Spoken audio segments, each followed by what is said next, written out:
De ce relais avec Anne-Sophie et Alexis. Il faudrait beaucoup d'éléments effectivement pour que la France ait ce petit globe. On vous explique tout sur cette course qui démarre maintenant. Les voici, ils sont en piste, nos 20 biathlètes du jour, 20 équipes aujourd'hui représentées, dont cette équipe de France, donc avec le dossard 2. Et son premier relayeur, Antonin Guigona, qu'on est vraiment content de retrouver avec un dossard de course.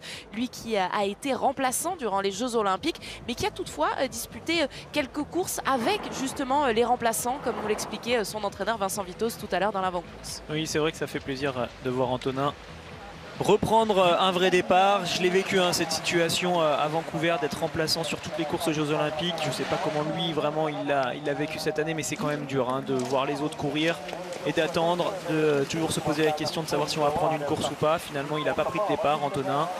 Il a pu s'entraîner avec Eric Perrault, ils étaient tous les deux remplaçants. On verra si ça leur permet d'être performants sur cette fin de saison. Et donc il a très bien joué son rôle là-bas, il a soutenu l'équipe et là aujourd'hui il peut se faire plaisir en tant que biathlète, c'est avant tout ça qu'il aime faire. Donc pour l'instant il prend devant. Une petite pensée également pour Eric Lesser, l'Allemand, qui a annoncé la fin de sa carrière à la fin de cette saison. Donc c'est a priori son dernier relais en Coupe du Monde.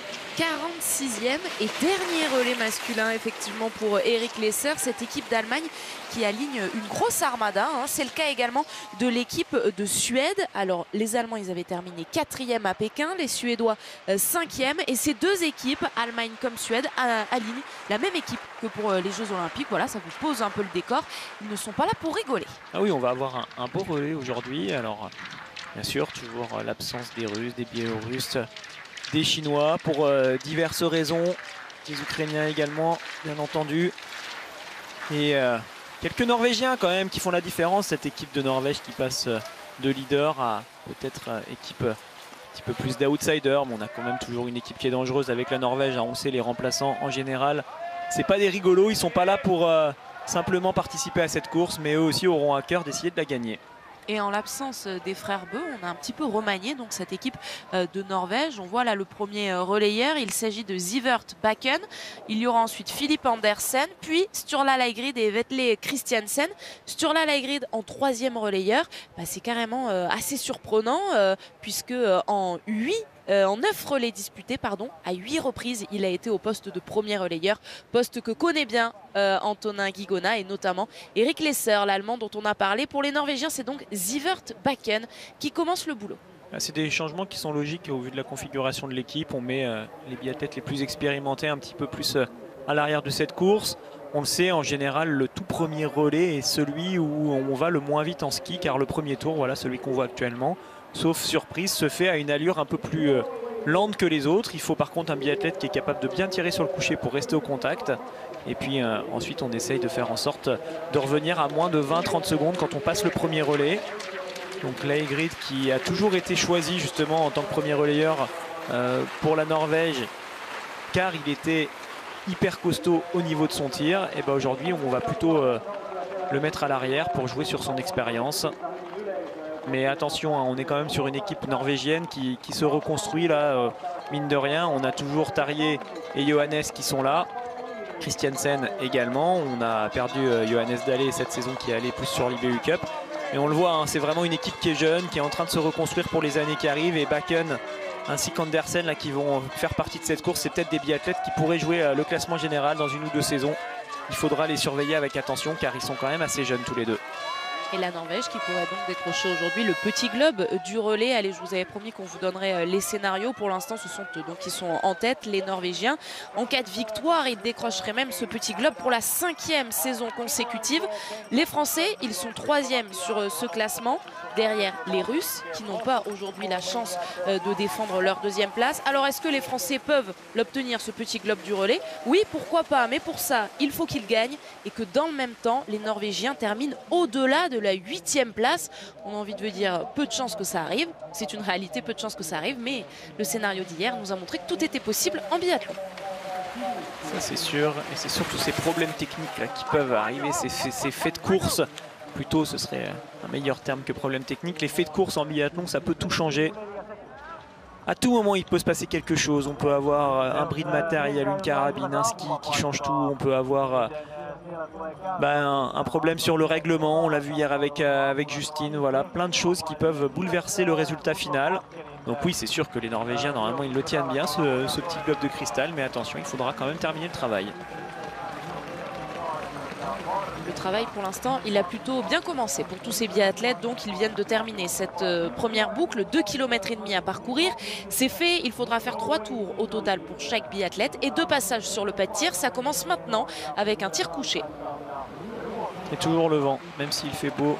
Il y a plus de soleil, il y a plus de lumière qu'hier. Mais par contre, on a toujours ces fanions qui virevoltent et donc un pas de tir qui est encore une fois piégeux, surtout sur les tirs couchés.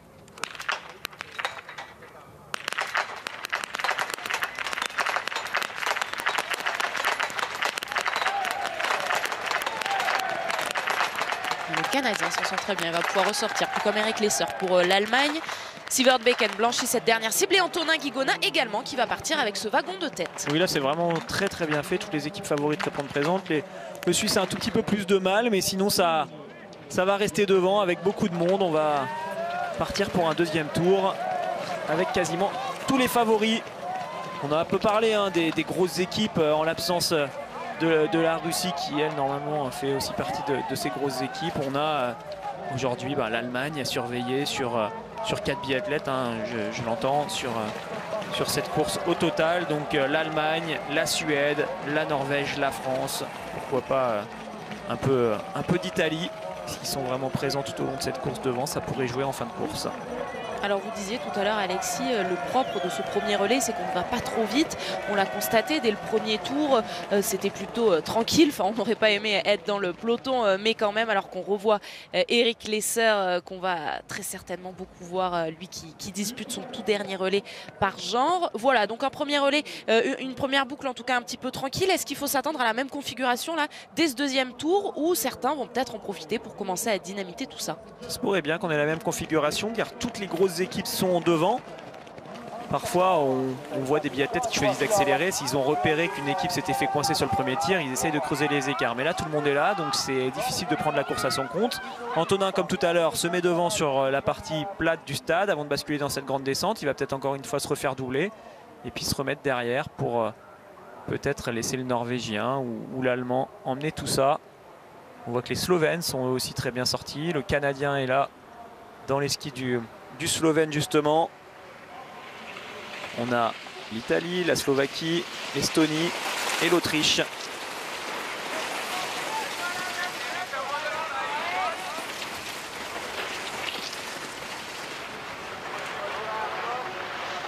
Il y a des Suédois qui essayent de se replacer. Et Eric Lesser, hein, comme à son habitude, c'est vraiment un grand spécialiste de ces relais. Il nous l'a montré plusieurs fois sur tous ces relais qu'il a bien géré. Il attend en général le tir debout pour mener son accélération. Un super tir bien engagé debout et un dernier tour où il donne tout ce qu'il a. Lui qui est le petit gabarit de cette Coupe du Monde. Il fait parler son format explosif sur une distance du relais qui est plus courte que les autres distances sur les compétitions. Et donc plus courte également en termes de durée globale. C'est quelque chose qui correspond bien aux qualités physiques d'Eric Lesser.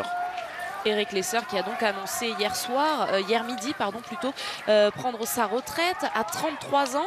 Une petite surprise du côté des observateurs allemands qui l'imaginaient aller jusqu'à la saison prochaine parce qu'il y aura les championnats du monde chez lui en 2023 à Oberhof. Ça vous surprend, vous? C'est sûr. Avec ces championnats du monde à Oberhof qui sont vraiment chez lui, hein. Il habite à Oberhof toute l'année, donc on pourrait se dire, oui, allez, il tire une année de plus et puis il va jusqu'à ces mondiaux. Mais en vérité, quand on est biathlète, si d'un coup on en a marre, c'est presque irrécupérable. On a quand même voilà, beaucoup d'entraînement à effectuer pendant les 8 mois avant que la saison reprenne. On a également un investissement mental, on a un investissement également au niveau de son hygiène de vie. Il faut faire attention à plein de choses tout au long de l'année. Et puis on a aussi un investissement personnel par rapport à sa famille. Eric Lesser, il est papa, il part tous les mois très longtemps de chez lui, que ce soit pour des stages ou pour des compétitions. Et à un moment donné, il a peut-être aussi envie de profiter des plaisirs simples de la vie et d'être en famille. Donc s'il sent que c'est le moment et que ça devient trop difficile, ça pourrait paraître anodin pour certains de se dire allez, juste une saison de plus et c'est terminé. Bah non, c'est peut-être la saison de trop et il ne faut pas la faire celle-ci. Donc s'il sent que c'est maintenant qu'il faut arrêter, lui seul peut être même maître de son destin. Si ça se trouve, hein, au mois de mai, il se rendra compte qu'en fait il a envie de reprendre l'entraînement pour essayer d'aller jusqu'aux mondiaux. mais ça c'est vraiment pas sûr. Et c'est la même chose hein, avec Johannes. Beaucoup pensent que c'est dommage que Johannes ne termine pas cette saison, mais il a très bien géré, je trouve, cet hiver. On l'a senti dès sa préparation l'année dernière sur les réseaux sociaux qu'au niveau de la motivation, il en manquait un tout petit peu. Il a fait le boulot pour être présent sur les Jeux Olympiques. Il a super bien réussi. Là, il sent qu'il faut vraiment qu'il passe du temps en famille. Il le fait et on le reverra plus fort grâce à ça à partir de la saison prochaine. Eric Lesser qui est mis à l'honneur par la réalisation. Vous avez vu, on a vu également au ralenti son passage sur le pas de tir, ce qui nous a permis également de voir le petit clin d'œil, le soutien à l'Ukraine avec ses couleurs jaune et bleu sur la carabine d'Eric Lesser. Vous les devinez également sur le bandeau de Sivert Bakken pour la Norvège. Beaucoup de messages de soutien pour les Ukrainiens qu'on va pouvoir constater très certainement tout au long de cette semaine à Kontiolahti. Semaine qui commence pour l'instant idéalement pour cette équipe de France masculine, puisqu'Antonin Guigona est bien resté en tête dans ce deuxième tour. Là, il est juste derrière Sivert Bakken, le Norvégien. C'est sur ce tir, normalement, qu'on va avoir quelques petits rebondissements. Ça risque d'engager quand même assez vite hein, en termes de rythme. Il va falloir être bien présent à ce moment-là. Et normalement, Antonin, c'est quelque chose qu'il aime bien, ces tirs ultra engagés. Il est capable de tirer en 17-18 secondes quand il est vraiment dans un grand jour. On va voir si c'est le cas aujourd'hui.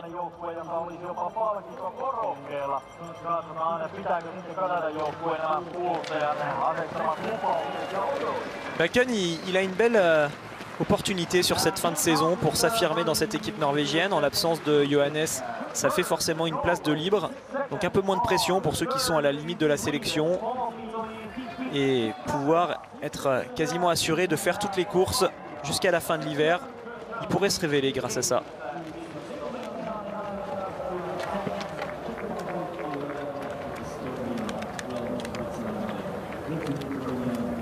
Allez, Antonin est déjà prêt.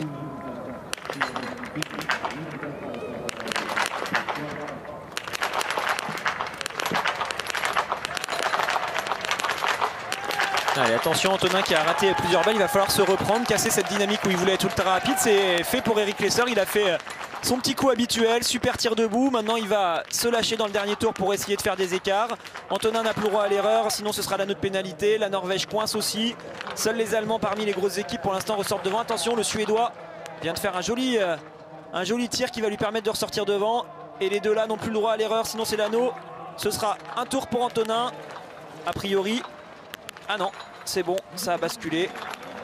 Antonin Guigona qui va pouvoir ressortir. Le tour de pénalité, en revanche, c'est ce qui menace l'Italien. Antonin Guigona qui repart bien, voilà, avec 22 secondes 7 de retard sur Eric Lesser, l'Allemand qui est reparti le premier. Antonin Guigona qui est juste devant Sivert Bakken pour la Norvège. On va voir Eric Lesser, ce qu'il est capable de faire. Oui, c'est sûr que ça aurait été dommage pour Antonin de terminer sur cet anneau. C'est pas le cas.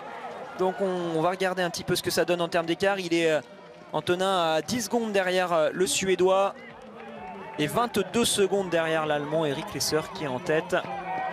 Bien sûr, hein, il y a beaucoup d'équipes intercalées au milieu, mais on le sait, pour ces équipes-là, ce sera quand même plus dur de tenir sur vraiment 4 biathlètes. Ils se sont mis la pression, hein, les Norvégiens et le Français. Bakken rate. Une balle à gauche, une balle en bas à droite. Ensuite, on va voir ce que ça donne avec ces balles de pioche.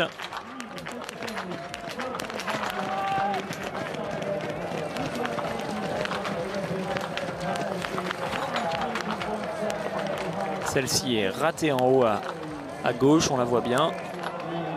Vous voyez deux... C'est pas tout à fait des cordons là, c'est des balles qui sont assez proches. Le cordon, c'est vraiment quand la balle est coupée en deux. Et ça repart donc sans l'anneau de pénalité. Ils vont pouvoir skier ensemble avec Antonin dans ce dernier tour et essayer pourquoi pas de reprendre un peu de temps sur Eric qui lui est tout seul. Eric Lesser qui a donc joué sa carte à fond, son numéro à fond. Eric Lesser qui dispute, on vous le rappelle, le tout dernier relais par genre de sa carrière. Il a annoncé hier mettre fin à sa carrière. Et pour l'instant, il est donc en tête à ce passage d'intermédiaire. Il était sorti avec 4 secondes d'avance sur les autres nations, les petites nations en tout cas, qui ne vont pas rivaliser avec 4 relayeurs, qui ne devraient pas rivaliser avec 4 relayeurs. On pense notamment à cette équipe de Slovaquie ou de Lituanie qui passe dans le top 5. Ah oui, il nous a vraiment fait sa spéciale, là, Eric Lesser. Parfaitement géré. Il est resté bien caché les 2 premiers tours. Il s'installe comme souvent à la cible 7, 8 à peu près quand il fait son tir debout et puis il ressort devant tout le monde. Bon là on est quand même vraiment sur un premier relais qui a été bien géré par toutes les grosses équipes. Seuls les Italiens sont passés à la trappe, mais sinon pour le reste on voit que c'est encore bien serré, donc ça va pas se jouer tout de suite.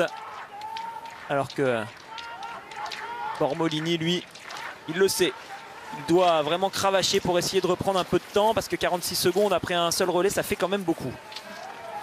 L'image en haut à droite de votre écran signée Pierre Esquer qui vous montre Émilien Jacquelin, deuxième relayeur pour cette équipe de France qui est en train de s'échauffer les derniers instants pour Émilien Jacquelin avant de prendre le relais de la part d'Antonin Guigona. Mais le premier qui va prendre le relais, c'est Roman Ries, puisque Eric Lesser risque d'arriver en première position dans ce stade. Un bon lancement pour l'équipe de Suède. Ça faisait longtemps que ce n'était pas arrivé un si bon départ pour cette équipe qui a à chaque fois sur le papier beaucoup de potentiel et qui a parfois du mal avec ses premiers relayeurs. Et ensuite derrière on termine avec un Samuelsson qui essaye de tout rattraper à lui tout seul, mais ça marche pas en relais. Il faut quand même que les autres fassent de belles choses aussi. Allez, Eric Lesser dans le mur dont je parlais hier, ce mur hyper raide, la caméra écrase, on a l'impression que c'est une petite montée comme ça anodine, mais non, c'est vraiment un mur à gravir. Et clairement on s'en rend pas compte là à quel point c'est difficile dans cette montée. Eric Lesser en tout cas il a l'air d'avoir les watts encore là dans cette montée, il en a bien remis. Et l'objectif désormais c'est de donner le relais en tête avec un petit matelas de 10 secondes d'avance peut-être d'avance sur Pepe Femling notamment pour la Suède. On voit Antonin Guigona qui est décroché par Sivert Bakken. Antonin Guigona à l'image qui est en train de s'arracher en haut de cette montée. 20 secondes de retard pour l'équipe de France. Pour Antonin, il y a quand même le rythme de la compétition à retrouver, hein. Vous imaginez, depuis la dernière course à laquelle il a participé en janvier, même s'il a fait des chronos, c'est des compétitions qui sont pas des compétitions officielles, c'est toujours un peu différent. Donc lui, elle va lui faire normalement beaucoup de bien en termes de décrassage cette première course pour pouvoir l'aider à retrouver le rythme de la Coupe du Monde. Donc il aura besoin dès les courses qui vont suivre. Thomas Bormolini pour l'Italie, cette équipe d'Italienne qui est orpheline de Dominique Vindisch, positif au Covid. Il ne sera pas là, c'est Lucas Sofer qui fait figure de leader de cette équipe italienne, même en l'absence même en présence de Vindisch d'ailleurs. Et bien Lucas Sofer, il sera deuxième relayeur. Il va s'élancer dans quelques instants donc. Mais d'abord, on suit l'arrivée dans ce stade. Il va falloir attendre avant de voir les Italiens.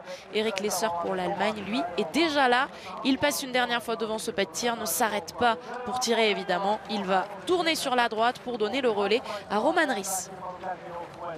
Bravo Eric Lesser qui aura montré qu'il était l'un des meilleurs relayeurs au monde sur l'ensemble de sa carrière et qui le montre à nouveau sur ce dernier relais auquel il participe. C'est bien lancé donc pour l'Allemagne. La Suède va arriver juste derrière et le boulot est fait hein, pour Antonin. Il est là à seulement 2-3 secondes de la Norvège. C'est idéal pour lancer Émilien. Alors avec combien d'avance par Roman Ries? Plus de 10 secondes ou pas par rapport à la Suède de Jesper Nelin qui va prendre le départ? 11 secondes, un peu moins de 9 secondes pour l'Autriche. Et ça y est, on voit Antonin Guigona. Regardez à gauche de votre écran, Émilien Jacquelin est prêt. Le relais a été donné. La France s'élance donc avec 17 secondes, 8 de retard sur l'Allemagne.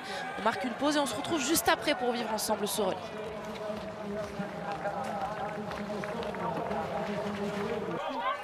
Vous ne rêvez pas, Émilien Jacquelin est bien revenu à 3 secondes et demie de Roman Ries pour l'équipe de France. C'est écrit en bas à gauche de votre écran. La coupure pub a pourtant duré 3 minutes. Et bien voilà, 3 minutes pour Émilien Jacquelin pour combler le retard alors qu'il avait pris le relais avec 17 secondes de retard sur l'Allemand. Oui, il y avait quand même un bel écart. Alors c'est en général logique de voir comme ça ceux qui sont derrière revenir dès le premier tour sur celui qui est seul en tête. Mais là ça faisait quand même beaucoup à combler. Il a bien pris les choses en main. Émilien, il s'est mis devant. On voit que le Norvégien a du mal à le suivre. Il est désormais donc en compagnie de l'Allemand. Et où sont passés les autres alors qu'ils étaient juste ensemble? Il a dû faire une sacrée relance parce qu'il était dans les skis. Enfin le Suédois était dans ses skis au sommet de la montée. Et là Émilien, il a vraiment été fort sur la partie plate. Avoir le temps de bien digérer cet effort assez violent avant le tir qui va arriver très vite. On va regarder toujours ce qui se passe au niveau du vent. Les petits fanions qui virevoltent en direction de la droite. C'est habituel, normalement c'est ce qu'on avait pendant les réglages tout à l'heure. Et en plus, Émilien Jacquelin s'offre donc le luxe de s'installer à sa cible de réglage. La cible numéro 2, il porte le dossard 2. Roman Ries, lui, est devant lui.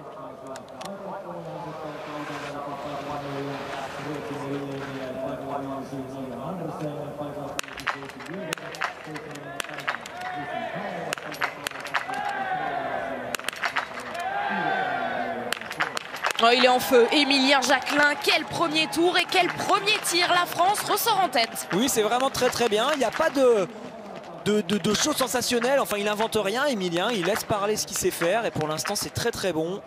Ça lui permet de ressortir devant. L'Allemand est en train de coincer. On prend tranquillement un peu d'avance sur tout le monde.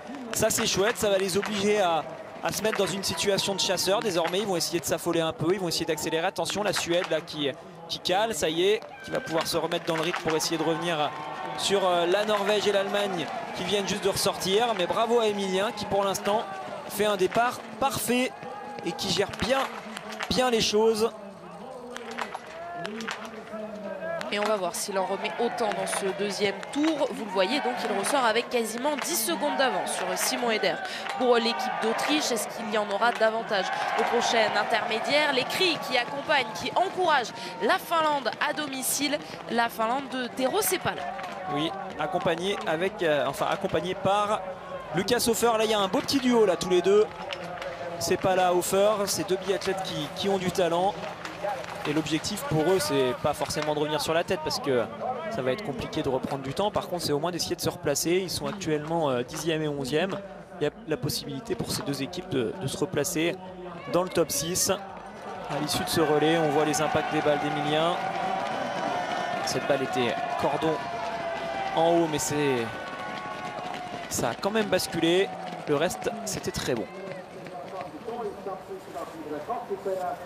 Le voici donc Émilien Jacquelin sur la piste, l'équipe de France de biathlon que l'on suit. Il y a une autre équipe de France qu'on va suivre sur la chaîne L'équipe aujourd'hui, c'est l'équipe de France féminine de handball.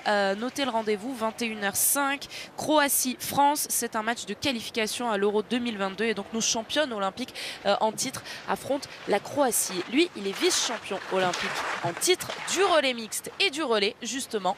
Eh bien les Français pour l'instant tiennent la victoire. C'est bien fictif puisqu'on a à peine passé donc les 3 premiers tirs avec le premier pour ce deuxième relayeur qui est Émilien Jacquelin. Je vous le disais tout à l'heure, regardez avec attention la sortie du pas de tir. Il y avait 9 secondes 8. Est-ce qu'il y en aura davantage? Oui. On est sur une piste qui peut bien correspondre s'il est en forme aux capacités physiques d'Émilien. Vous le voyez, il y a quand même des longs plats, des parties où il faut avoir de l'envergure, surtout en haut, une fois qu'on est en haut de la grande montée, quand on est sur tous ces plats avant le stade. Ça peut vraiment lui permettre de faire la différence, lui qui est très grand. Et puis les montées sont assez raides, il aime bien, on l'avait vu notamment éclore à Orfilsen avec une attaque sur l'un des relais ou lorsqu'il était allé chercher des podiums. Il est vraiment capable parfois en upskate, là, vraiment ce pas sauter du skating, d'aller très vite dans des montées hyper raides. Aujourd'hui il a l'air d'être bien, Émilien. 22 secondes d'avance sur Simon Eder. Ça fait pour l'instant, si on regarde les temps de ski et tout ce qui s'est passé depuis le début du moment où il a pris le relais, c'est lui qui va le plus vite pour l'instant et c'est assez impressionnant. On verra si sur les courses individuelles ça se confirme. 1 minute de retard pour Lucas Hofer et Tero Seppälä. Ce duel que l'on suit à distance, ce match dans le match. 1 minute de retard sur la France et Émilien Jacquelin. Ça doit faire plaisir à Antonin Guigona. Il est en zone mixte avec vous, Tanguy Kerouas et Pierre Esquer. Oui, Antonin qui n'avait pas couru depuis très longtemps, et vous l'avez évoqué dans le commentaire. Comment ça s'est passé cette course de reprise? Vous êtes mis un petit peu en difficulté sur le tir debout, c'est passé proche de la correctionnelle. Ouais, le tir debout, je fais une super entame, une première balle qui part bien, qui est bonne. Et derrière, pour moi, je temporise. Ce qui est important pour moi en ce moment, c'est de penser à bien respirer. J'ai bien l'impression de l'avoir fait, mais je sais pas, je pense que j'étais trop timide sur ma queue de détente pour que la balle puisse partir le plus vite possible après la décision du cerveau. Après la visée, quoi. Et puis finalement un gros dernier tour presque lâché par Bakken, mais finalement ça revient dans les derniers mètres pour aller donner à une quinzaine de secondes. Ouais, j'étais surpris dans les tours d'avant, je trouvais qu'il y avait plein de moments où ça se regardait et il y avait moyen de skier plus fort. Pour autant, je sentais que dès que j'étais devant, que je mettais un petit peu de rythme, sans dire j'étais pas très vite, hein, mais je me suis trouvé assez vite dans la difficulté physiquement et dans le dernier tour j'ai cintré, quoi. Ici on est à 125 mètres d'altitude. Au pas de tir, on est encore plus bas là-bas au niveau du lac, on est quasiment au niveau de la mer. Et je pensais qu'après un séjour en Chine à 1700 et puis voilà, à la maison où j'habite à 1002, je pensais que ça allait être facile, mais en fait pas tant que ça. C'est jamais facile le biathlon. Non, mais j'espère que ça m'aura fait du bien pour demain et j'espère aussi que voilà, l'équipe va emmener la course au bout. C'est bien parti en tout cas. Merci Antonin. Merci à vous. Demain, ce sera les sprints qui seront au rendez-vous, sprint féminin puis sprint masculin. On sera ensemble à partir de 11h30. Vous les évoquiez déjà, Alexis, ces sprints. Vu la forme d'Emilien Jacquelin, qui a encore remis du temps, 27 secondes d'avance désormais, l'avance avec laquelle il va s'avancer sur le pas de tir. Là, il est impressionnant. Il est vraiment impressionnant pour l'instant. C'est intéressant ce que nous dit Antonin, là, ces changements d'altitude. On rebascule vraiment sur des altitudes qui sont très basses, donc on doit mettre un peu plus de rythme, car on est sur des altitudes où justement on a plus d'oxygène, on est moins en dette comme ce qu'on aurait pu avoir lorsqu'on était en Chine, où là on était très haut. Allez, il est important ce tir debout, continuer à se faire plaisir et à engranger de la confiance, surtout pour bien se relancer avant ces 3 semaines de Coupe du Monde.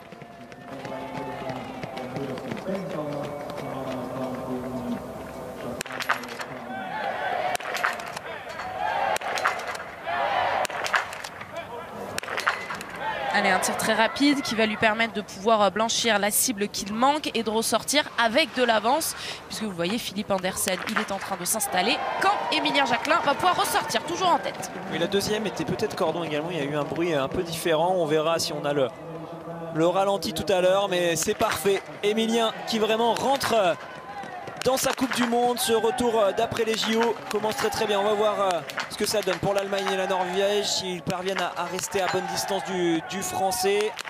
Attention, le Norvégien dommage qui aurait pu ressortir, c'est finalement Eder l'Autrichien qui va en profiter, qui va la prendre cette deuxième place. Et Jesper Nelin pour la Suède, lui non plus ne profitera pas des erreurs norvégiennes ou allemandes pour pouvoir se replacer. Il repart à la faute. En plus, c'est Roman Ries qui va s'installer sur le podium fictif avec l'Autriche, puisque Philippe Andersen est reparti à la faute. Oui, Suède et Norvège qui n'arrivent pas à terminer ce tir. Ça y est, c'est bon, ils vont pouvoir s'élancer. Alors, on va le voir sur cette fin de saison, il va y avoir ceux qui sont en forme et les autres, clairement. Car quand on arrive comme ça sur ce dernier mois et qu'on est un petit peu moins bien, qu'on commence à être fatigué, et ben c'est de plus en plus dur. On prend vraiment des éclats, comme on dit nous dans le jargon, vraiment des moments où on perd énormément de temps en un seul kilomètre par exemple. Là, Emilien, il a l'air d'être super fort par rapport à d'autres qui, eux, ont l'air déjà un peu fatigués. Alors on le revoit justement ce tir. La deuxième me semblait, ouais c'était bien ça, elle était en bas à droite, je ne sais pas si vous avez eu l'occasion de le voir, c'était un cordon. La sanction arrive finalement sur la quatrième. Il se remet bien dans sa concentration, dans son tir. Il assure cette balle de pioche. C'est parfait. Très beau travail d'Emilien.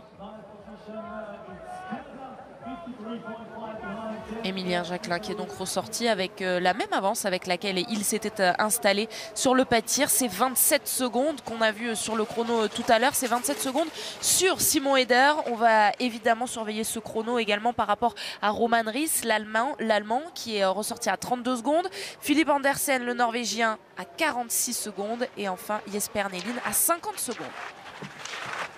Si vous êtes fort en calcul et que vous avez envie de vous amuser pour calculer face à l'Allemagne, Emilien il a pris le relais à 17 secondes de l'Allemand et désormais il est 32 secondes devant lui, donc voilà, il lui a mis une bonne valise. Il est en train de faire une sacrée course. Ouais, c'est top, ça c'est clair, vraiment belle course là d'Emilien. Ça part sur de bons rails, Antonin qui fait un très bon relais. Emilien qui dans son rôle de deuxième relayeur, si ça a bien commencé justement à ce rôle de personne qui peut décanter les choses, qui peut donner de l'avance à l'équipe de France. C'est ce qu'il parvient à faire aujourd'hui, donc ça c'est super. Ça va lancer Simon Détieux avec un peu d'avance. Il pourra gérer sa course, lui qui aime bien partir peut-être un peu plus doucement, ça va lui permettre justement de faire ça, de partir à son rythme et d'accélérer au fur et à mesure de la course. Et plus de 30 secondes d'avance désormais sur ses poursuivants pour Emilien Jacquelin. On note quand même avec le Lituanien Strolia, on vous listait tout à l'heure les quelques nations. On se souvient avec la Lituanie, il y avait également le Slovaque. On vous disait ils vont peut-être pas rester aux avant-postes tout au long de la course. Eh bien il montre le drapeau, le Lituanien Strolia, et il passe donc à cet intermédiaire en 4e position. Une belle course à signaler. On a félicité Emilien, mais on va féliciter aussi Tero Seppälä là, qui fait une très belle course pour la Finlande. Il s'est bien replacé. Il avait pris le relais 12e, il est désormais 8e à 51 secondes avec un 10 sur 10 pour lui, je crois. Ce sera vraiment une belle course référence pour le Finlandais à la maison. Allez, Emilien qui arrive au pied de la grosse montée. Celle-ci, il faut la gérer et ensuite on réaccélère quand on est là-haut à la relance. C'est vraiment frustrant là de voir à quel point la caméra écrase. C'est dommage qu'on ne se rende pas compte à quel point c'est difficile, mais je vous garantis que quand vous êtes dedans, ça paraît insurmontable. Les belles couleurs montrées par Emilien Jacquelin, donc dès cette course de reprise de post-Jeux Olympiques.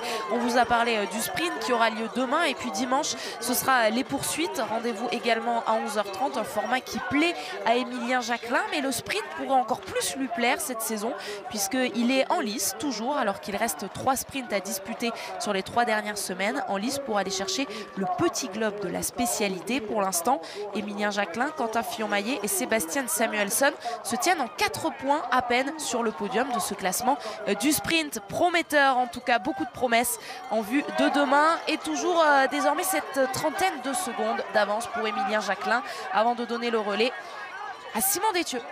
Oui, ça réaccélère un petit peu derrière lui, mais Emilien, il devrait normalement être capable de reprendre un petit peu de temps sur la partie qui arrive derrière. Ce plat, cette relance qui est importante, alors qu'on le voit justement à l'image. Tiens, le Finlandais dont je parlais, Tero Seppälä, qui fait un excellent relais. Vous vous rappelez tout à l'heure, je le disais, il était avec Lucas Hofer. Et bien désormais, il est bien devant l'Italien. Il a réussi à revenir sur le Suédois. Emilien sur le plat avant de repasser à vide sur le pas de tir et de passer ensuite le relais à Simon. Simon Détieux, le voici au premier plan, c'est le Finlandais que l'on a vu sur le plan juste précédent, le Finlandais Olli Hidensalo qui prendra le relais pour cette équipe de Finlande. Simon Détieux donc avant Quentin Fillon-Maillet, c'est le programme pour l'équipe de France. C'est sur ce genre de plat qu'Emilien, un petit peu à l'image de ce que faisait Martin, est avantagé avec cette grande taille, cette belle envergure là, qui lui permet de bien conserver sa vitesse. Dernier virage à droite pour aller le passer ce relais avec donc environ 30 secondes d'avance pour la France.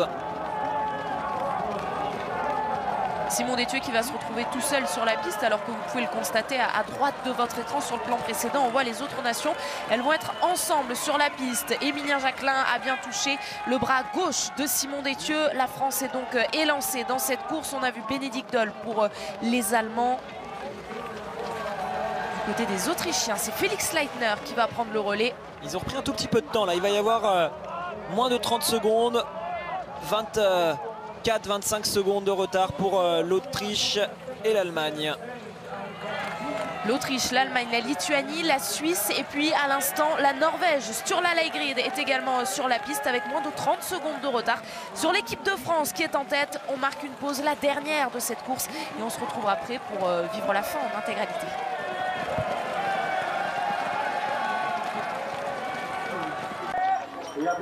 Dernier relais masculin de cette saison de Coupe du Monde. Alors on verra encore un exercice similaire la semaine prochaine, mais ce sera des relais mixtes. Et pour l'instant, sur ce dernier relais de la saison, eh bien c'est la France qui est en tête avec Simon Détieux qui passe une nouvelle fois à l'intermédiaire avec la même avance, toujours une grosse vingtaine de secondes d'avance sur Bénédicte Doll, également Felix Leitner ou encore Sturla Leigrid. Ce groupe de 4 où on a également les Suisses.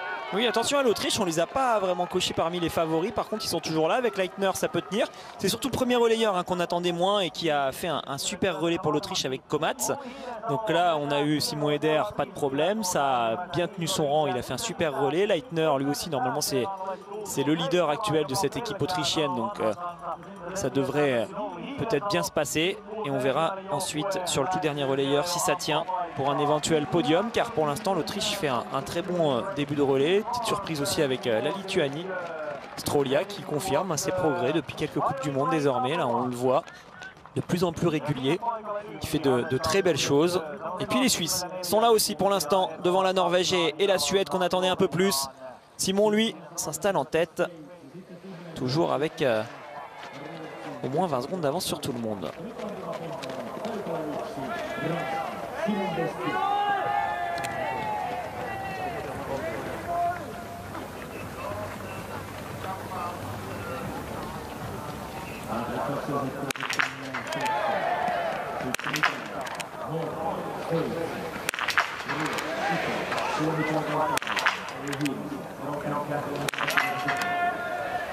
L'important ça va être de rester calme, ne pas se faire peur. C'est pas à lui de finir le travail, il y aura Quentin pour ça. Là l'objectif c'est de rester avec la tête de la course, pourquoi pas avec un peu d'avance. Il y aura des erreurs pour quasiment tout le monde. C'est le Norvégien qui pourrait faire la belle affaire.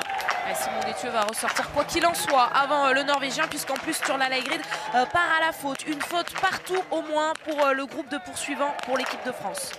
Benedikt Doll qui est en train de s'affoler, là vous avez vu, il a fait tomber sa balle de pioche. C'est bien fait pour Sturla qui va relancer l'équipe.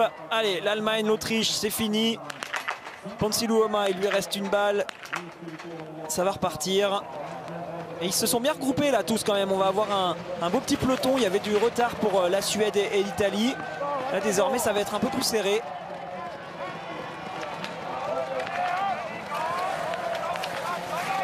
On voit la Suisse, donc la Suède, Bionaz pour l'Italie, et puis malheureusement les équipes qu'on avait vues, notamment la Finlande et la Lituanie, coincent un peu sur le pas de tir. Alors le Lituanien il est arrivé avec du retard mais il réalise le plein.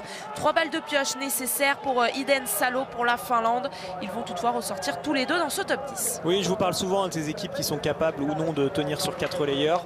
Ben voilà, c'est justement ce qu'on a à l'image. Alors Iden Salo c'est un petit peu décevant pour lui parce qu'il est quand même capable de faire de belles choses. Par contre pour la Lituanie par exemple, bah, c'est assez logique de les voir au bout d'un moment calés. Ils ont mis leurs 2 meilleurs relayeurs qui sont de bon niveau devant. Ils ont fait des super courses donc ça tient. Et puis bah, petit à petit on va arriver avec des biathlètes qui sont plus faibles. Alors qu'on voit les erreurs de Simon. C'était des balles perdues en haut. Il aurait fallu quelques clics vers le bas pour taper bien au centre.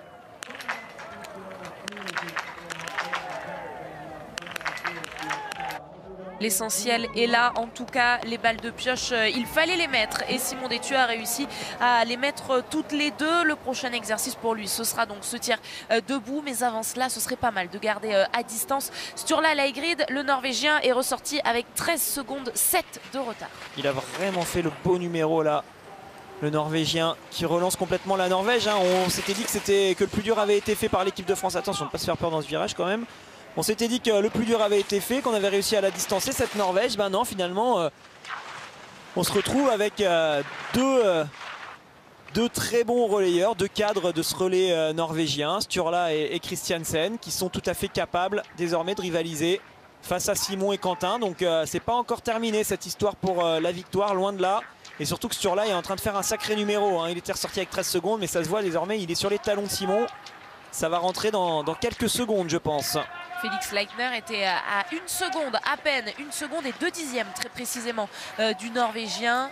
Et lui aussi est distancé par Sturla Lægreid. On a vu Martin Ponsiluoma, Sérafine Wissner pour la Suisse, Didier Bionaz pour l'Italie. Vous avez vu, c'est très serré, hein. C'est 7 nations qui se tiennent en moins de 20 secondes. Il est chouette ce relais, on a des bonnes conditions. Du coup il y a peu de rebondissements dû à du vent ou des choses comme ça qui font faire des tours de pénalité à certaines grosses équipes. Donc là on se retrouve avec les meilleurs. Ça risque d'être serré jusqu'au bout. Il va vraiment falloir que Simon soit vigilant sur ce tir. C'est le tir qu'il ne faut pas rater, car ensuite juste après on donne le relais au dernier relayeur. Et si à ce moment là Christiansen a de l'avance, même si Quentin est fabuleux en ce moment, on sait que Christiansen ça reste un excellent finisseur. Il est capable d'aller chercher le titre ou la victoire s'il le faut. Allez, sur là, encore quelques coups de bâton pour revenir vraiment dans les skis de Simon. Ça y est, c'est fait. Ils sont désormais ensemble. Et regardez là-bas au fond, Ponsiluoma, lui, est en train de travailler pour essayer de revenir sur Benedikt Doll.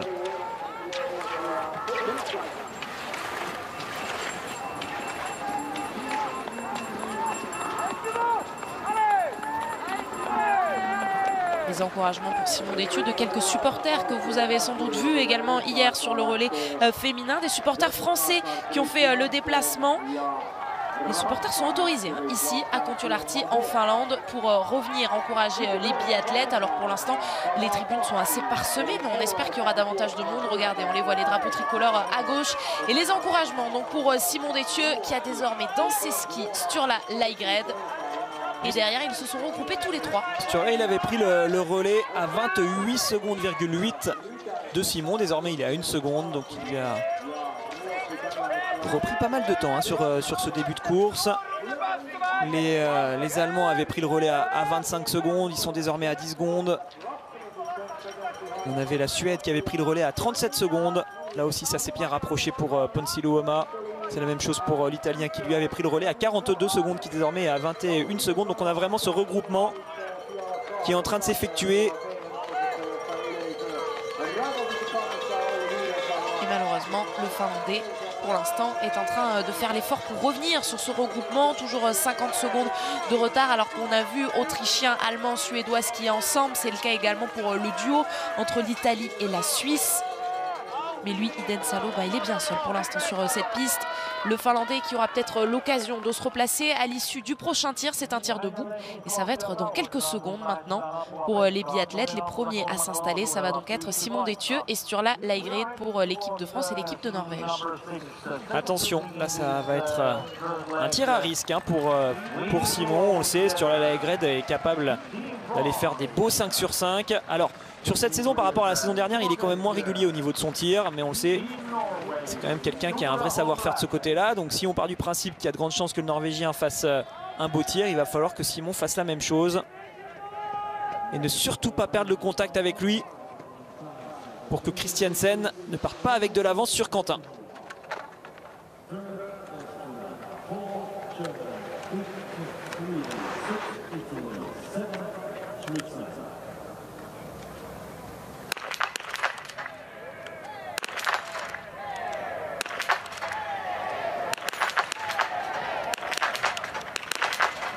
Et c'est Simon Détieux pour l'équipe de France qui va ressortir en tête, puisque Sturla Laigred, elle lui a échappé cette dernière balle et il a perdu quelques secondes. Ah, ça a tiré très très bien pour quasiment tout le monde, c'est le cas aussi de l'Allemand. Ah, vraiment on va avoir un dernier relais de folie, là ils vont tous être hyper rapprochés. Par contre vraiment un grand bravo à Simon. Quelle belle tactique de sa part, il a engagé très vite la première balle. Du coup Sturla Laigred forcément l'entend que cette première balle est bonne pour le Français. Et ensuite il est en décalage, Simon lui a mis la pression. C'était très très bien joué là de sa part. Il était bien au rendez-vous, on craignait qu'il se fasse surprendre par Sturla. Finalement c'est l'inverse. Excellent Simon qui garde donc quelques secondes d'avance. Et l'Italie qui est en train de perdre le contact malheureusement avec ces 5 équipes là qui se sont élancées devant et qui vont peut-être bien se battre pour la victoire. Ouais, c'est d'autant plus malheureux parce qu'en plus dans ces 5 équipes, il y en avait vraiment 4 qu'on avait surlignées au marqueur jaune. Il s'agit de l'équipe de France, de l'équipe de Norvège, de la Suède et des Allemands évidemment. Et puis eh bien, un invité, alors pas un invité surprise, mais c'est sûr qu'on vous en a peu parlé dans l'avant-course, c'est les Autrichiens. Mais désormais ils sont bien là, ils vont pouvoir jouer leur carte à fond. Ils ont la possibilité de la jouer cette carte à fond. Les Autrichiens pour l'instant sur le podium. Et c'est 5 nations, donc 5 premières nations en 12 secondes. Ça va donner un dernier relais de folie malheureusement pour le Canada avec Jules Burnot. Eh bien ils sont loin avec 1 minute 13 de retard.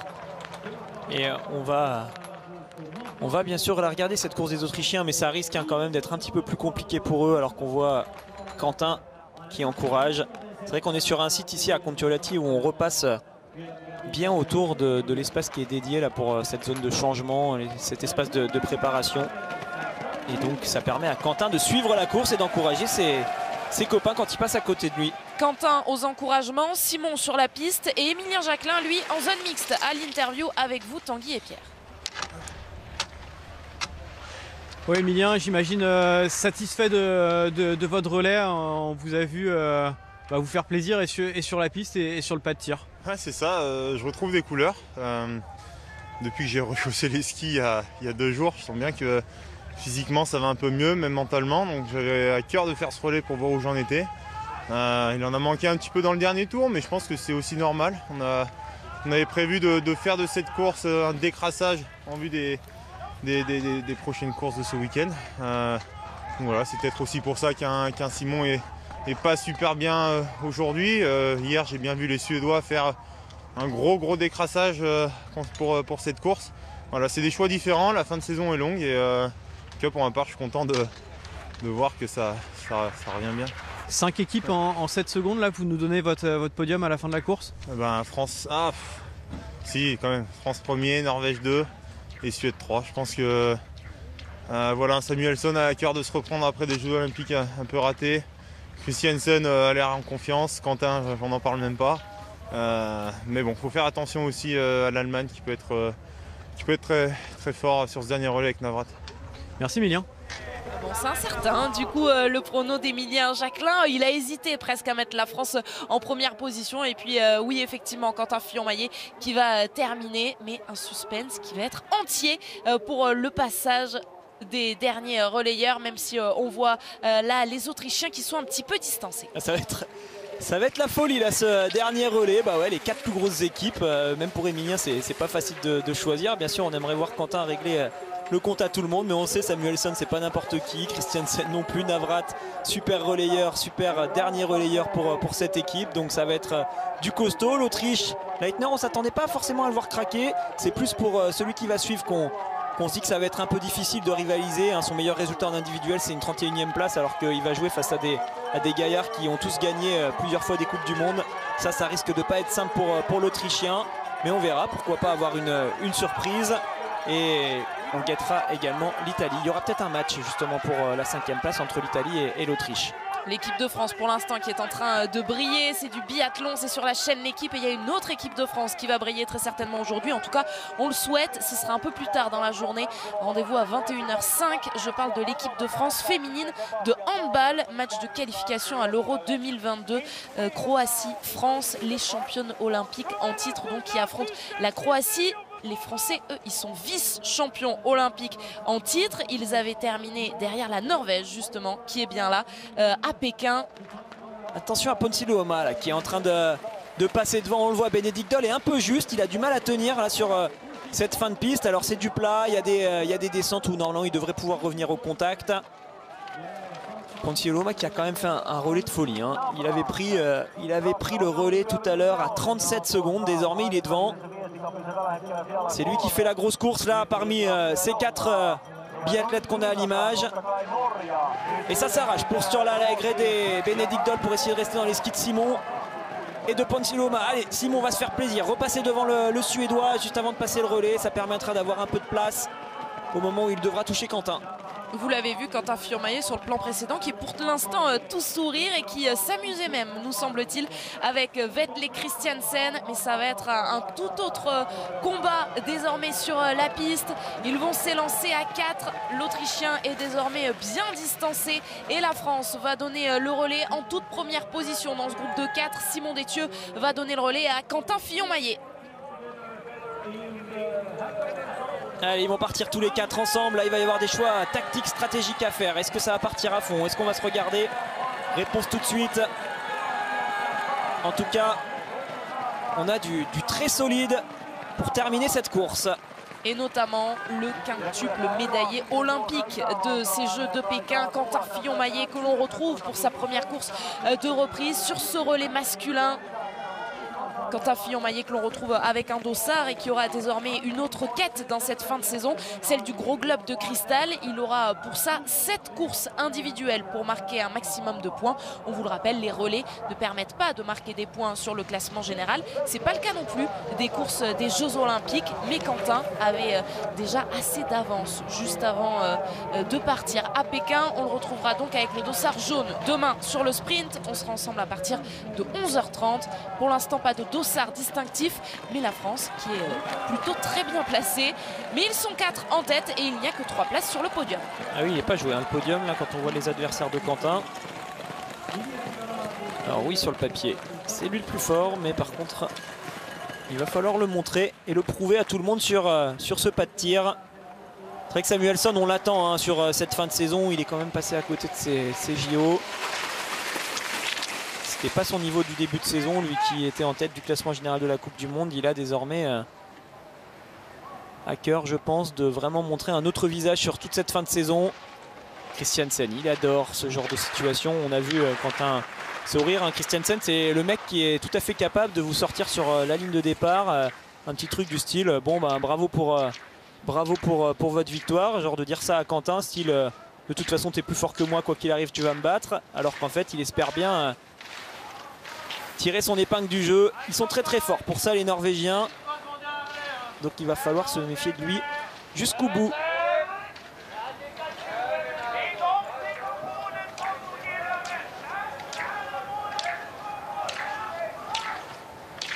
Quentin Fillon-Maillet, Sébastien Samuelsson, Vetle Christiansen et Philippe Navrat.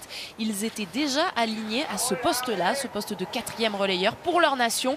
Il y a quelques semaines à peine à Pékin lors des Jeux Olympiques. Ça aussi, ça vous plante un petit peu le décor.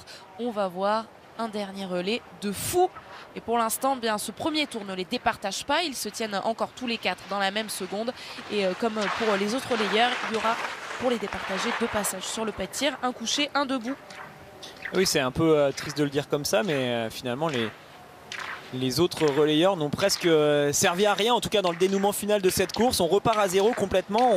On a un premier tour là pour les 4 qui sont aux 4 premières places. On a un premier tour qui correspond au premier tour de tout à l'heure, c'est-à-dire un tour qu'on va faire en sous-régime, où on est surtout déjà en train de la jouer tactique. On va accélérer ensuite une fois qu'on aura passé le tir couché. On attend de voir déjà s'il y en a un qui passe à travers.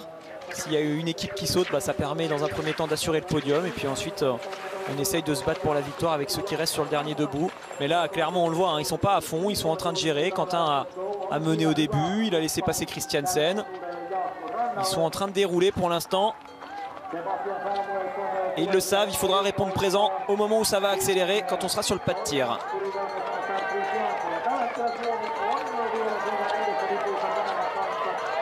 Les Lettons vont se faire certainement prendre un tour. Alors ils ont l'air d'être gentils avec lui pour l'instant, vu qu'ils sont en pleine gestion stratégique. Ils ne sont pas dans cette optique où ils vont revenir tout de suite sur le Letton. Ça pourrait lui permettre de passer le relais avant de se faire prendre un tour. Et donc il devrait pouvoir continuer pour l'instant.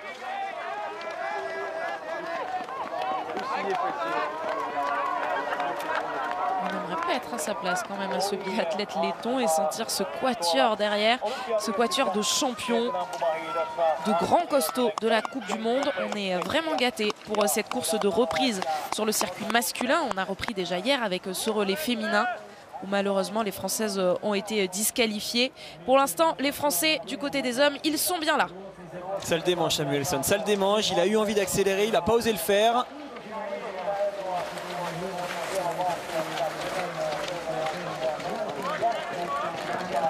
Le Letton qui sent vraiment qu'il a la menace là des 4 derrière. Allez, vite passer et rentrer avant les autres sur le pas de tir. Ça permettra d'aller le passer ce relais. Et nous on va se concentrer sur ce premier tir là. Il va falloir être solide, bien gérer le vent qui est toujours en train de souffler un petit peu en direction de la droite. Ne surtout pas prendre la balle de pioche de trop qui vous fait perdre 15 secondes. Et ensuite quand on a ces 15 secondes de retard, c'est quand même compliqué de revenir avant le dernier debout.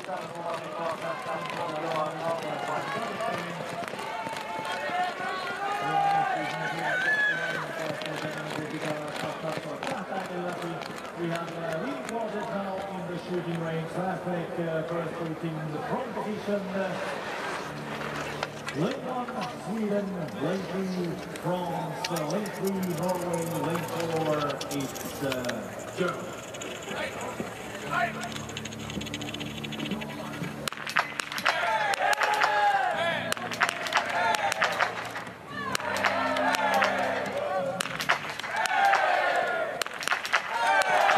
Sébastien Samuelsson va pouvoir ressortir avec également Vetle Christiansen pour la Norvège. Philippe Navrat a fait une erreur pour cette équipe d'Allemagne. Quentin Fillon-Maillet prend son temps. Il a eu raison puisqu'il a fait basculer ses 5 cibles. Oui, il fallait pas se rater. Hein. Par contre, ça aurait fait double sanction. Il va y avoir un petit retard. Est-ce qu'il va être capable de le combler, Quentin? On va voir ça. Hein. Samuelsson avait l'air d'avoir les jambes qui le démangeaient dans le tour précédent. Est-ce qu'il va être capable de repartir à fond? C'est maintenant hein, qu'on a cette accélération. L'Autrichien est resté à bonne distance parce qu'ils ont skié doucement devant. Mais là, désormais, ça va être un tout autre biathlon Ça va partir à fond avec Samuelsson qui va peut-être essayer déjà de jauger ses adversaires en partant à fond. Puis il évaluera ensuite ce qu'il en est au niveau des écarts. S'il voit que les autres sont juste derrière, il va s'arrêter et on va à nouveau avoir cette stratégie où tout le monde va se regarder. Mais si par contre il se rend compte qu'il est plus fort, il va peut-être essayer d'en profiter, le Suédois. Allez, on reste pour l'instant sur le pas de tir. La réalisation qui nous a montré le tir de l'Autrichien Lehmerer qui va ressortir en 5e position. Mais vous voyez, il y a du temps, 42 secondes. On suit également le tir de l'Italien Tommaso Giacomel. On a vu des bons tirs sur ce premier tir pour les 4e relayeurs. Giacomel, pour l'instant, tient le Suisse à distance. Il va donc ressortir en 6e position. Est-ce qu'on va retrouver cette piste parce qu'il est vraiment très enthousiasmant ce deuxième tour pour les 4e relayeurs avec Quentin Fillon-Maillet qui est ressorti avec moins de 9 secondes de retard. Mais est-ce que Sébastien Samuelsson, qui avait des fourmis dans les jambes tout à l'heure, est en train de dynamiter tout le monde? Pour l'instant, on ne le sait pas. Le suspense est entier. On suit la sortie du Suisse avec 1 minute 19 de retard. Alors on voit le tir de Samuelsson, c'est là qu'il a réussi à faire la différence. Il avait bien préparé son coup. On n'a toujours pas les images de ce qui se passe sur la piste, donc difficile de savoir si Quentin a réussi à combler ces 8 secondes de retard qu'il avait sur le Suédois. Christiansen était intercalé entre les deux. Pendant ce temps-là, on a vu Giacomel. Attention à ces petits jeunes Italiens là qui se forment, mine de rien. Ils sont très jeunes. Giacomel, il a 21 ans. Et pourtant, il fait déjà de belles choses. C'est peut-être quelqu'un qu'on devra suivre dans l'avenir. Alors, devant, ouais, il y a ce duo qui est en train de se former et Quentin n'est pas là. Donc ça, c'est inquiétant pour nous parce qu'il va y avoir une petite dizaine de secondes d'écart à peu près entre les deux. 8.8, c'était l'écart très exactement à la sortie du pas de tir. Il y en aura désormais davantage. 13.9 pour Quentin Fillon-Maillet sur Sébastien Samuelsson. Alors il est chanceux là dans ce moment-là, Quentin, d'être avec Navrat. C'est très très bien, ils peuvent skier tous les deux, essayer de se relayer. Ils vont l'entendre qu'ils ont du retard. Par contre, c'est une chance d'avoir l'Allemand, certes, mais par contre c'est aussi synonyme du fait que pour l'instant la 3e place n'est pas assurée, car ils sont 4 à être devant. 2 x 2, ça fait un de trop pour les 3 places qu'il y a sur le podium. Et avant ce tout dernier tir, le 8e tir de ce relais, on peut quand même applaudir tous les biathlètes qui font le spectacle depuis le début de cette course avec très peu de balles de pioche et 6 notamment pour cette équipe de France grâce à Simon Détieux également avec un magnifique tir debout. Il est en zone mixte, Simon. Ouais, Simon, une course qui est très serrée. Emilien Jacquelin nous disait que ce qui pouvait jouer en défaveur de l'équipe de France, c'est que vous n'aviez pas fait d'intensité hier et que ça pesait un peu dans les jambes dans les derniers tours. C'est ce qui vous est arrivé aussi? Je sais pas forcément. C'est vrai qu'on a fait assez peu de choses jusque-là. On a joué sur la fraîcheur, mais en tout cas, ouais, j'ai bien fini aujourd'hui sur le dernier plat. Là, je suis repassé. Les autres sont revenus sur la piste avant, mais j'ai réussi à bien accélérer sur le dernier plat, donc je suis content. Voilà, il y a du très bon aujourd'hui. Ça fait une course très, très serrée, très dense sur le dernier relais. Donc on a hâte de voir le debout comment ça va se passer. Une douzaine, 13 secondes de retard pour l'Allemand et le Français. Ça peut quand même jouer sur le dernier tir. Ouais, c'est sûr que ça peut jouer. Après, ils ont l'air d'être en forme tous les deux. Là, ils sont bien relayés pour... on voit Quentin derrière qui revient assez bien. Et voilà, Quentin, son point fort, c'est le tir debout. Surtout dans cette situation-là où il est un peu chasseur et voilà, je pense que, en tout cas, on y croit à fond et en tout cas, c'est sympa à vivre tout ça. On a hâte de voir ça, merci.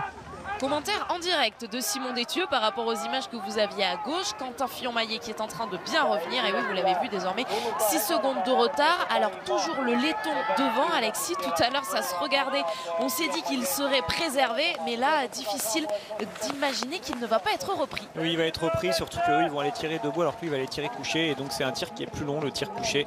Car on doit s'allonger alors qu'en debout, on tire plus vite. Voilà. Ils seront donc... la paix, ils se font prendre un tour, les lettons, ils vont devoir s'arrêter. Ils seront classés par rapport à leur position à l'instant. Quentin qui a bien géré, vous l'avez vu, il les a comblés ces secondes de retard. Il va rentrer dans les skis, il le savait qu'il était capable de revenir dans la montée qui est hyper raide. Il en a profité, il a repris 6 secondes dans cette montée. Derrière, ça lui permet ensuite de bien gérer son effort pour revenir progressivement avant le tir. C'est excellent. Allez, on les retrouve les 4 et c'est vrai que c'est super au niveau du spectacle sur un relais qui finalement sportivement parlant n'a plus beaucoup d'enjeux. Le relais à réussir, c'était celui des Jeux Olympiques. Là, on est sur un relais qui a un peu moins d'importance. Par contre, on a un super spectacle. C'est ça aussi qu'on vient chercher en biathlon et qu'on adore. Là, il va y être le spectacle à coup sûr. Et puis il y avait un enjeu dont on vous a parlé depuis le début de la course, c'est ce petit globe de la spécialité du relais. La Norvège, difficile de croire qu'elle ne terminera pas dans les 4 premiers, va donc décrocher ce petit globe de la spécialité. Mais tout est possible, vous le savez. Allez, est-ce que tout va se passer justement comme on ne s'y attend pas sur ce dernier tir? Réponse tout de suite.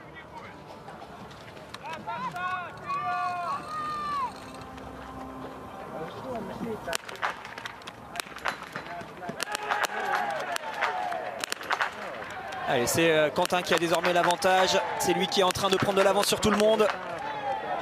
Christiansen repasse devant désormais. C'est le Norvégien, qui va ressortir le premier, puisque c'est le seul à ne pas avoir commis la moindre erreur. La deuxième place pour l'équipe de France, peut-être. Il faut que Quentin Fillon-Maillet fasse basculer cette cible. C'est fait. La France pour la deuxième position, même si Quentin va espérer revenir sur Vetle Christiansen. Et qui, pour les accompagner sur le podium, Sébastien Samuelsson ou Philippe Navrat, n'est pas sur le pas de tir qu'ils ont réussi à se départager. Ça va devoir être sur la piste. Il va y avoir un combat à tous les niveaux là. On l'a eu sur le tir, certes.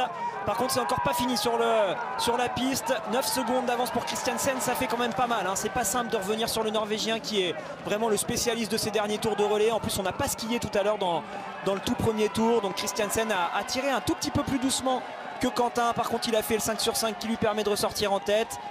Quentin va devoir essayer de déjà maintenir les deux autres derrière à distance pour assurer la deuxième place. Et pourquoi pas essayer de rentrer sur Christiansen s'il voit qu'à un moment donné il revient à 5 ou 6 secondes.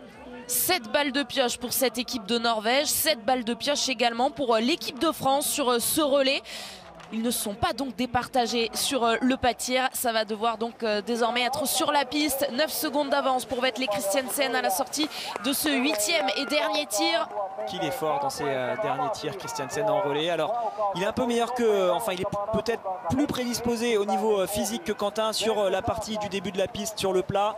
Avantage, je dirais, à Christiansen qui voilà, va pouvoir faire parler sa puissance. Quentin va devoir prendre son mal en patience.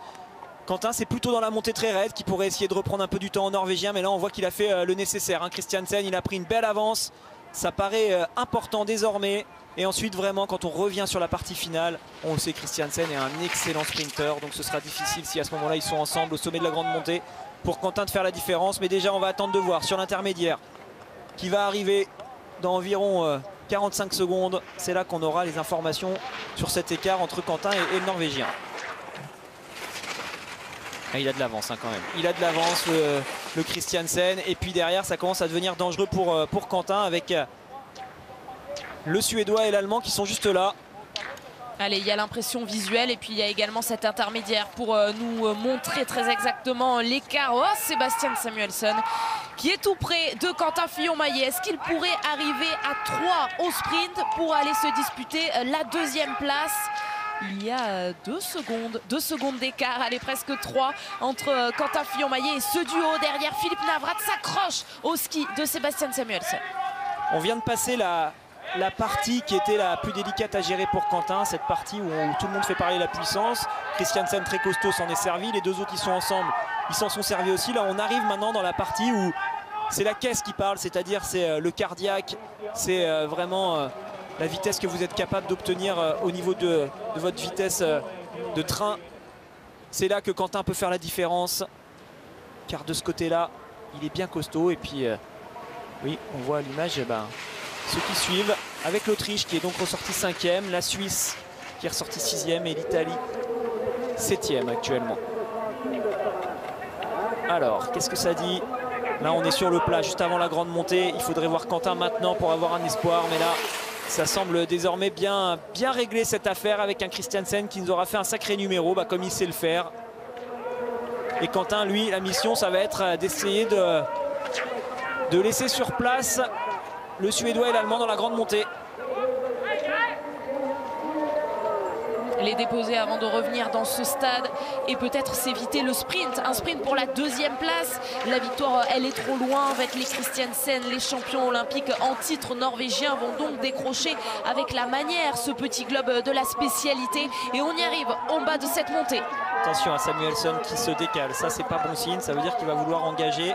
L'Allemand a l'air d'être bien et le suit pour l'instant. C'est peut-être bien Quentin qui va payer tout ça.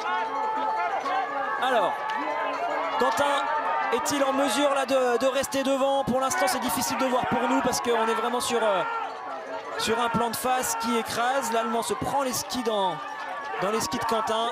Et on va arriver sur un sprint. Et là Samuelsson il risque d'être bien dangereux. Ça va être compliqué pour Quentin de rester derrière le Suédois. On va avoir certainement une bagarre pour la 3e place entre Quentin et Navrat. Samuelsson lui va faire l'effort pour les tenir à distance. Il semble avoir fait le plus dur en haut de cette montée. Sébastien Samuelsson, il a profité de cette portion de piste la plus difficile. Et ça aussi, c'est de belles promesses pour offrir de la rivalité à Quentin Fillon-Maillet pour ce classement général et ce gros globe de cristal d'ici la fin de la saison. Et il est dur le sprint ici à Kontiolahti. On est vraiment sur une longue ligne droite. Donc pour Christiansen, c'est gagné. Il a suffisamment d'avance. Pour le Suédois, je pense que c'est réglé aussi. Par contre, derrière, ça va pas être facile pour Quentin face à Navrat. Navrat, il est quand même costaud au niveau de ses jambes. Vous voyez, c'est vraiment un gros gaillard. Et là, une fois qu'on fait ce dernier virage dans lequel est Christiansen, ensuite, il faut vraiment passer en mode sprint. Et ça va être long, ça va être long. Regardez cette ligne droite comme elle est longue pour Quentin. Il va y avoir un gros match qui n'est pas gagné. Je vous le garantis qu'on va avoir des sueurs pour espérer voir la France sur le podium. 5e relais cette saison et une 4e victoire pour cette équipe de Norvège en 2e position. On va voir les Suédois qui pour la 3e position. Pour l'instant, oui. Quentin est bien devant et Philippe Navrat lâche Quentin Fillon-Maillet pour emmener la France sur la 3e marche de ce podium. Norvège, Suède, France. Le voici, ce podium du dernier relais masculin de la saison. Bien joué Quentin, il a bien fermé la porte à l'Allemand, là il lui a donné aucun espoir, il s'est placé au milieu. Allez, il est là le podium, c'est pas la victoire mais c'est quand même une superbe course et on s'est fait plaisir là sur ce relais. S'ils pouvaient être tous comme ça tout au long de l'hiver ce serait chouette. Pour une fois qu'on a des bonnes conditions, pas de vent dans tous les sens ni rien. Les Suédois qui sont sur le podium, ça devrait arriver plus souvent sur les relais quand même, ils ont l'équipe pour, souvent ça commence mal. Là on peut féliciter Ponce Luoma qui a bien relancé l'équipe. Mais Christiansen aura encore une fois été le plus fort sur ses fins de relais. Il est quand même incroyable. C'est un poste qui lui va à merveille. Et aussi invraisemblable que ça puisse paraître, effectivement Alexis, c'est le premier podium cette saison pour les Suédois sur ce relais masculin. Alors j'ai relu à 2 fois mes notes parce que ça semble effectivement incongru, mais ça y est, ils le tiennent cette fois ce podium. Ils terminent donc 2e et regardez comme c'était serré, les 4 premiers en 13 secondes, les 4 nations les plus fortes aujourd'hui, parmi lesquelles l'équipe de France qui va donc savourer un nouveau podium cette saison. L'Autriche qui vient chercher une belle 5e place. C'était pas gagné face à la Suisse et face à l'Italie. Finalement c'est fait pour les Autrichiens. Très bon début avec Eder, avec Komatz. Leitner a eu un petit peu de mal à suivre sur la fin, mais ils ont réussi à la garder cette 5e place. Les Suisses vont arriver donc en 6e position et on devrait avoir l'Italie ensuite qui est en train de se bagarrer face au Canada je crois. Et finalement, en l'absence des frères Beu, ils sont capables de gagner les Norvégiens. La Norvège, vainqueur de ce relais de reprise en Coupe du Monde. Quel relais avec la 3e place pour l'équipe de France. Le podium, cérémonie des fleurs qu'on va vivre en direct, bien sûr. On attend nos Bleus également au micro de Tanguy Carwas. On va revivre ce dernier tir et ce finish complètement fou. Tout de suite après une petite pause avec Marie-Laure Brunet, ça nous emmènera jusqu'à 17h15. Et l'équipe de Greg ce soir, le hand, Croatie-France, les éliminatoires pour la Coupe du Monde 2022 pour nos champions olympiques. A tout de suite. Même si c'est un relais après les Jeux Olympiques, c'est toujours une bonne nouvelle de monter sur le podium alors que Sébastien Samuelsson vient nous voir en zone mix. Sébastien, congrats. Tell us about the last lap. Parlez-nous du dernier tour. It was. I felt much better now than in Beijing. I felt already on the first loop that. Je me sens vraiment mieux qu'à Pékin, donc j'ai pu.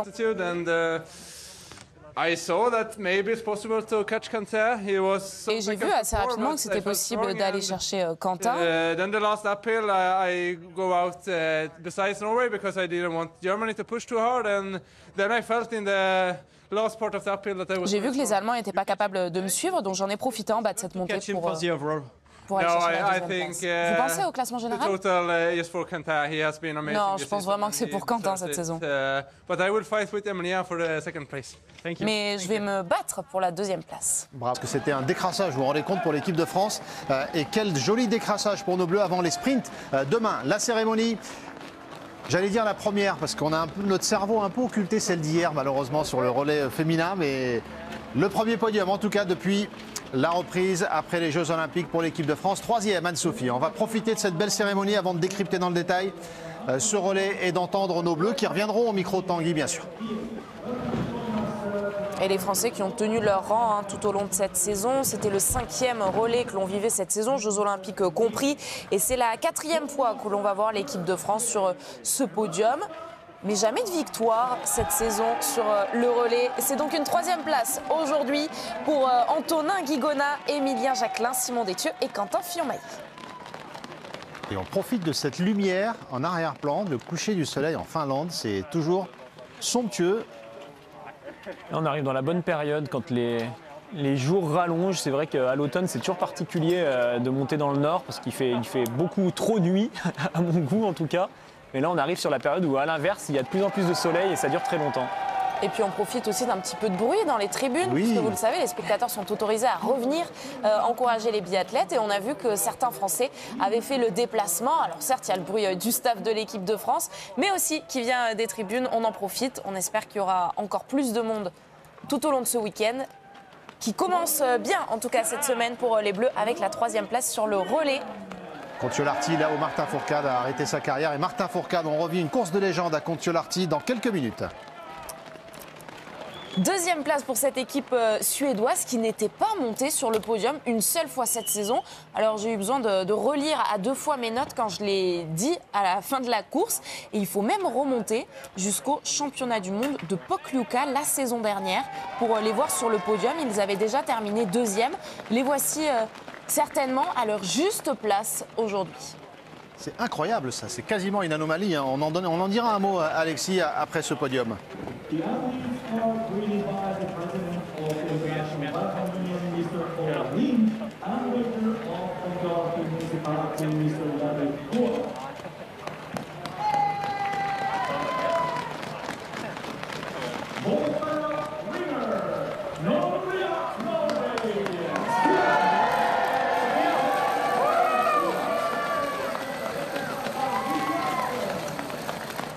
Les Norvégiens qui prouvent que même sans les frères Bø, ni Johannes qui ne participera pas aux dernières courses de la saison, ni Tarjei Bø qu'on devrait retrouver quand même dès la semaine prochaine à Otepää, eh bien ils réussissent à s'imposer. Déjà victorieux à Östersund, victorieux à Orfilsen, victorieux également sur le relais des Jeux Olympiques. Et ça leur permet donc aujourd'hui de décrocher également le petit globe de la spécialité. Heureusement qu'ils sont sympas, fair play. Sinon, on les détesterait, les Norvégiens. Ils gagnent tout. Moi, c'est vrai qu'ils m'agacent un peu aujourd'hui. Ça me fait du bien, mais ça vaut que vous en parliez, parce que moi, je suis un peu agacée aujourd'hui. Après, il faut reconnaître qu'ils ont été meilleurs, mais c'est vrai que j'aurais préféré voir les Français devant. C'est surtout Christiansen qui a été fort. Il l'a bien accepté maintenant, ce rôle de dernier relayeur. Ça correspond à ses capacités physiques. À la base, il l'avait mis en dernier relayeur pour contrer Émilien qui était redoutable sur le final en tant que sprinter. Donc ils avaient voulu essayer Christiansen sur ce poste. Et puis ils se sont rendus compte que ça lui correspondait bien. Et de mettre les frères Bø un peu plus tôt dans la course, ça pouvait être intéressant là aussi. Bravo à Sturla Laegred qui a quand même bien relancé l'équipe. Ils avaient du retard à un moment donné. C'est lui qui a réussi à recoller sur le 3e relais face à Simon. Et derrière, Christiansen a été le plus fort. Lui, il est un peu agaçant, non? Ah non, il est... En vrai, ils sont tellement sympas que c'est difficile de les trouver agaçants. C'est aussi ça le sport. Sur la piste, Alexis. Sur la piste, il est un peu agaçant. Non, parce qu'il n'est pas le meilleur partout.